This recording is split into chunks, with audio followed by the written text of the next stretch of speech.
And hello again from Fox News in Washington. The Obama administration is now being rocked by two scandals: Operation Fast and Furious and the awarding of a $500 million federal loan guarantee to Solyndra, a solar panel company that went bankrupt. Our first guest is at the center of both investigations. Issa, chairman of the House Oversight and Government Reform Committee, and Congressman, welcome back to Fox News Sunday.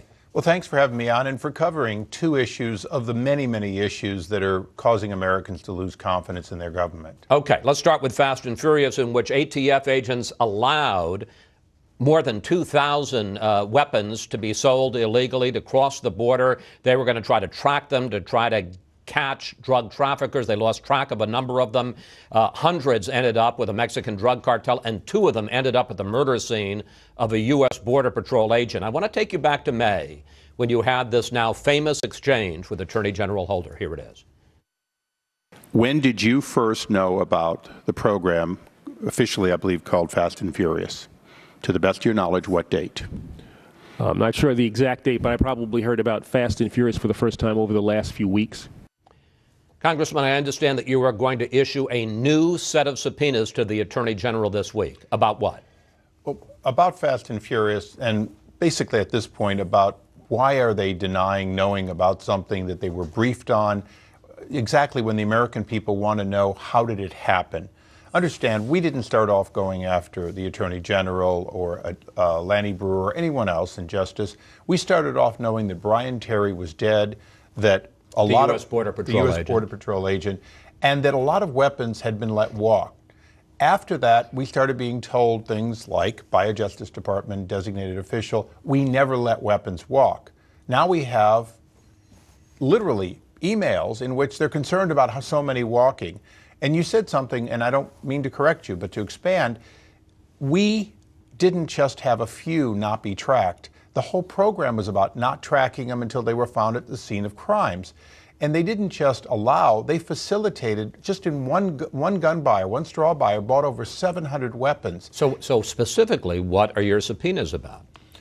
We want to know what did they know and when did they know it. But more importantly, we have to understand at what level did the authorization really come. It wasn't an ATF operation. They were part of that. It was a joint operation in which DEA knew more than ATF Drug knew. Enforcement Administration, Drug Enforcement ATF, Administration. alcohol, tobacco, Right. firearms. And of course, these are all part of the Department of Justice. And as we're beginning to see, and we're not talking about Eric Holder at this moment, but people at the top of justice were well briefed, knew about it, and seemed to be the command and control and funding for this program. And any law enforcement person who's ever been asked, under oath or not under oath, comes back and says, this wasn't the right way to do it. Well, when did they know it wasn't the right way to do it, and why did they keep doing it? You're going to subpoena the Attorney General to testify again? The Judiciary Committee, on which I also serve, that's where that actual question got asked, has invited him to come and clear the record, because clearly he knew when he said he didn't know. Now the question is, what did he know, and how is he going to explain why he gave that answer? Okay, the Attorney General sent you a letter Friday afternoon, along with other top officials in both the House and the Senate. I want to go through some of his pushback. He acknowledges that several memos, and here you can see them heavily redacted, on these, is the way we usually get these, on these Chris. dates were sent to his office as much as 10 months earlier, not the few weeks before he testified in May of 2011. But he says, and I want to put up his comments from his letter, I do not and cannot read them cover to cover.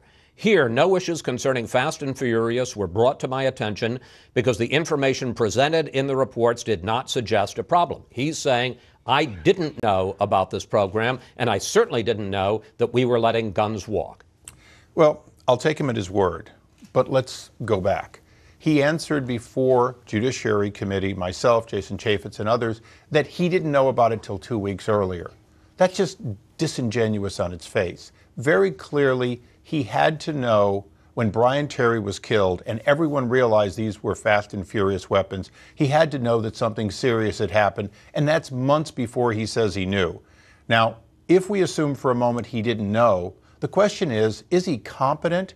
If, in fact, a Border Patrol agent's been murdered, 2,000 weapons have gone, this program has completely gone off the rails, why didn't he know? And that's probably a more important question for the chief law enforcement officer, is if Lanny Brewer knew, why didn't Eric Holder know? Lanny Brewer, one of his top aides, who is very involved much earlier on. Now, and works in the same office. Okay. Holder points out that top officials also briefed you in April of 2010, just around the time that he was first hearing of all this. He writes, and let's put it up, I'm aware that Chairman Issa has said that he was not briefed on the unacceptable details of Fast and Furious. In other words, the fact that they were letting the guns walk. Two questions. One, is that true? Were you briefed and not told? And secondly, if it is true, how do you know that he was also not told? The interesting thing is he's quoting a story that he planted, that just has shopped around to the newspapers. But having said that, I'll answer it. We were looking into the drug problems. We asked for a briefing. We got a briefing including Kenneth Melson. Of ATF, one of the people that knew about the program but didn't know all the other things that he ultimately read in a still sealed wiretap, that when he read the wiretap and understood how much they knew that this was deliberately letting bad guns go to the drug cartels, he became sick to his stomach. So yes. But my question is, all right, so you're saying you weren't told about Fast and Furious and the gun walking, so how do you know that he wasn't told? Well, first of all, it was concealed from us by the Justice Department. That briefing, they were not allowed to know what Kenneth Melson later knew and made him sick to his stomach. Let's understand, ATF's running an operation. They're being told guns aren't getting to the bad guys. Ultimately, the whistleblower came forward when he realized, of course, guns are getting to the bad guys. This investigation is not about an operation that was supposed to trace guns. This is about Justice Department knowing, and this is where the American people have a right to know more, knowing that these guns were deliberately intended to end up in the hands of the drug cartels without any kind of traceability, except if you find the gun at the scene of the crime. That is the reason that this is a felony, stupid, and I use the word felony deliberately, program. This should be criminal to let criminals have thousands of deadly weapons. I have to point out, because Holder does in his letter, the Bush administration had a similar operation called Operation Wide Receiver that also, he says, let guns walk. Well, first of all, Eric Holder came in wanting to indict people from that administration. So I think his standard of, well, the other administration did it too, is not so good. But understand, from what we can discover from Wide Receiver, and those, by the way, we have subpoenas for those, and those documents have not been delivered. Very few weapons, very, very well traced, overhead observation and so on. What you would think would happen if you let a weapon start to move, where you trace it at every step. This was one where they let the weapons go and never looked until they showed up at the scene of Brian Terry's murder. Some of your Republican colleagues have called for a special prosecutor to look into Holder's involvement. Some have called on Holder to resign. Do you join either of those? Well, I've always taken the tack that the president picks the people he has full confidence in. The president still seems to have full confidence in Eric Holder, something I don't share. When it comes to a special prosecutor, Eric Holder cannot investigate himself. Congress is well along the way of investigating this operation to find out what went wrong, who knew it, and what we have to do in the future to make sure it can't happen again. If there's a special prosecutor to look at the narrow issue of top officials who, and they'd be political appointees, that's a separate issue. Our investigation, along with Senator Grassley, has to get to the bottom of this sooner, not later, because the American people and the people in Mexico don't trust their government right now. Let's turn to the other scandal, Solyndra. The Obama administration had a document dump late Friday, hundreds of pages of emails late on Friday afternoon. Which I don't know what it is about Friday, Chris. Yeah, but right. No, I mean, all administrations do it, to be fair. Fair. Overview, before we get into a couple of specifics, what's your takeaway from the document dump? Well, they're trying to bury it into the weekend, but just as a document dump a week earlier gave us the Eric Holder situation, what we're finding is it isn't just Solyndra. It's a pattern of these sorts of investments. You understand, on the last day that the law was there, $4.75 billion was thrown into loans. And one of the questions we have for Secretary Chu is, well, tell us why that last day somehow you had everything you needed and you didn't have it over a period of time before. The American people have a right to know that on those rare occasions in which their money is used to invest in private operations, in, if you will, take bets on capitalism, that this is very well vetted, very well thought out, and without political interference.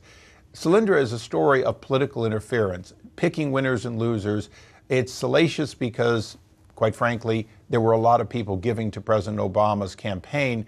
But it's also a question of why are we doing this? And when a loan goes bad, why is the government somehow coming in? Are they coming in because a little more money will save the company? Or are they coming in for political purposes to cover up because they want to delay the inevitable, which in the case of Solyndra, they were inevitably going bankrupt the last time they got money. But here's the question. There's no question. I mean, Barack Obama made no bones about it. He wanted to support clean energy. There was an eagerness as part of the stimulus. It was an open part of the stimulus to support green, clean energy programs. Some would say that there was a rush to judgment to put this money out there without doing due diligence. Question, do you have evidence of corruption that Solyndra got a $500 million federal loan guarantee because of political connections? Well, if I can explain where the problem gets bad, it's not the original loan.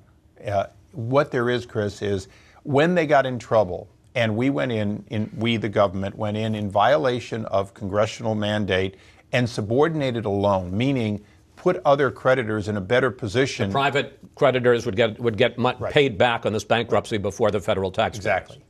There's where the question happens. Why did we breach the protocol that was required? Why did we do something that is strictly prohibited? That's where you start asking the questions. Look, I have disagreements with the president on policies, particularly on what he calls green energy. Understand, if a transit bus driver is trained to drive a diesel bus, they call it a green job. So I have problems with a lot of what they call green. But at the same time, once the decision was made, my committee, unlike the Energy and Commerce Committee that looks at a lot of broader issues, I'm looking at, was process followed? The American people have a right to expect that the rule of law will guarantee that even if we don't like a policy, that it's done properly. This is where I have a problem with how the money was spent. This is where the IG is going to have additional problems. And this is where, yes, we're going to look for political interference, because you have to ask, why would we put the government at a disadvantage when we're putting in more money? But I just want to make clear, you're saying you're not investigating the question of Solyndra getting the loan. There's been talk there was a big fundraiser for Obama, George Kaiser, and he was a big investor in Solyndra. You're not looking at that. You're looking at the question of what was done at the tail end to try to shore up the company and to shore up investors at the expense of the taxpayers. Well, the American people will judge the overall policy and how they picked winners and losers. Remember, this was a $500 million earmark, effectively, by political appointees. Something that you hear about with Congress, you don't always hear about with the president. My view is my committee's jurisdiction, and Energy and Commerce are doing a great job in this. My jurisdiction is to try to figure out how it doesn't happen again. So we're each taking a piece of it. But I'm looking at a lot of others. I want to pick up on this. We only got about a minute left. You say government shouldn't play venture capitalist. It shouldn't be picking winners and losers. But it turns out that you sent several letters over the last couple of years to the Federal Energy Department asking for federal loan guarantees for clean energy companies in your state. Didn't you do the same thing that you're accusing them of doing? Chris, it's a very valid question. Here's the difference. Every member of Congress, they almost weigh them, send in and say, I've got somebody in my district you should look at. There's a big difference between sending a letter in for an existing pot of money for a program I voted against and having the ability to actually pick winners and losers, which we don't have. Perhaps Henry... But you were saying in the case of Aptera, which is one of the companies, you're saying to the Federal Energy Department, give them a loan guarantee. Not give them a loan guarantee. Our letter actually recognized, and by the way, their loan has never been processed. It expired without them getting it. What we were saying... I'm not saying you were successful. I'm just saying you tried. But the request was, they have a loan application, and would you please give them a yes or no?